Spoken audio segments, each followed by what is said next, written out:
তৃতীয় আসামি চৌধুরী আব্দুল আল মামুন সাহেব গ্রেপ্তার হয়ে আদালতে উপস্থিত ছিলেন।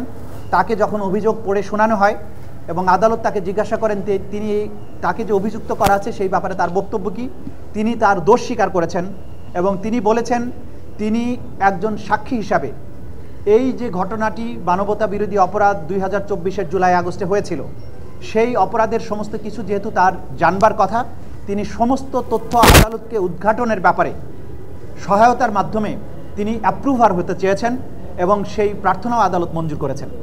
সুতরাং তিনি পরবর্তীতে এই আদালতের সুবিধাজনক সময়ে তার বক্তব্য উপস্থাপনের মাধ্যমে আদালতকে প্রকৃত ঘটনা এবং অপরাধ কাদের মাধ্যমে কিভাবে সংগঠিত হয়েছিল সেই তথ্য উদ্ঘাটনে সাহায্য করবেন।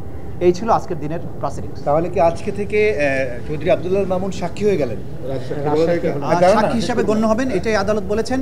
এবং পরবর্তীতে যে সময় রাজসাক্ষী, এটাকে বাংলায় বললে রাজসাক্ষী, কিন্তু আমাদের আইনে যেটা বলা হয়েছে অ্যাপ্রুভার, সেই হিসাবে তার আবেদন ছিল, সেই হিসাবে তিনি গণ্য হবেন এবং তিনি এখন জেলেই থাকবেন, কিন্তু তাকে তার বক্তব্য গ্রহণের পরে চূড়ান্ত সিদ্ধান্ত আদালত দেবেন।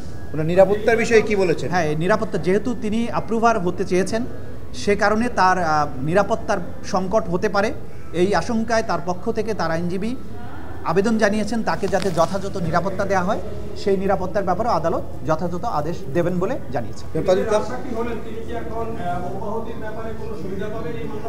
এটা আদালত নির্ধারণ করবেন। তিনি, আমাদের আইনে বলা হয়েছে যে তিনি যখন তার সাক্ষ্যের মাধ্যমে ট্রু এবং ফুল ডিসক্লোজার, তার বক্তব্যের মাধ্যমে যদি ট্রু এবং ফুল ডিসক্লোজার হয় তখন এটা আদালতের ডিসক্রিশন অনুযায়ী আদালত তাকে ক্ষমা করতে পারেন বা অন্য কোনো আদেশ দিতে পারেন। এটা কমপ্লিটলি আদালতের একটি